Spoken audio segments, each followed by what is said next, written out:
AFP, FEFERBERG Cleaners swept up broken glass from smashed shop windows and bus stops across Paris on Sunday. Calls mounted Sunday for President Emmanuel Macron to bring an end to this yellow vest crisis gripping France's authorities in Paris and elsewhere counted the cost of another day of violent protests and looting.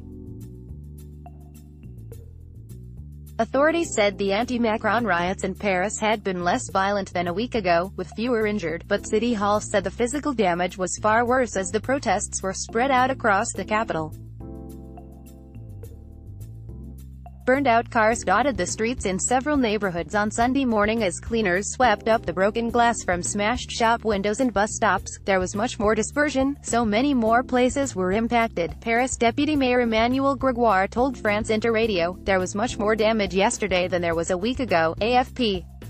FEFERBERG What began as demonstrations against fuel tax hikes have ballooned into a mass movement over rising living costs and accusations that Macron, an ex-banker, only looks out for the rich. The southwestern city of Bordeaux was also badly hit by rioting during a fourth successive weekend of nationwide yellow vest protests. What began as demonstrations against fuel tax hikes have ballooned into a mass movement over rising living costs and accusations that Macron, an ex-banker, only looks out for the rich. Finance Minister Bruno Le Maire said the unrest was creating a catastrophe for the French economy, with nationwide roadblocks playing havoc with the traffic and putting off tourists from visiting Paris. Parts of the city were on lockdown Saturday, with department stores shut to avoid looting along with museums and monuments including the Eiffel Tower. "It's a catastrophe for commerce. It's a catastrophe for our economy," Le Maire told reporters as he visited shops in Paris hit by looting. AFP, Zakaria Abdelkafi, a car burning overnight during demonstrations in Paris which saw police and protesters clash. Government spokesman Benjamin Griveaux vowed that Macron's centrist administration would find solutions that took into account protesters' different grievances. Overwhelmingly made up of people from rural and small-town France, the movement nonetheless includes protesters of various political stripes whose goals range from lower taxes to Macron's resignation. "We need to find solutions that take account of each person's reality," Griveaux told Europe 1 Radio. "It is anger that is difficult to understand from an office in Paris," he acknowledged. Mass arrests in Paris. The protests have shown little sign of easing since they began on November 17. AFP, Nicolas Tucata, yellow vest protester in the southwestern city of Bordeaux, which was also badly hit by rioting. The Interior Ministry said 136,000 people had taken part nationwide in Saturday's protests, which turned violent in several other cities including Marseille and Toulouse. In Paris, around 10,000 yellow vests flocked to the Champs-Élysées and other areas. 2,000 more than joined the action last week, as many headed in from the provinces for the first time.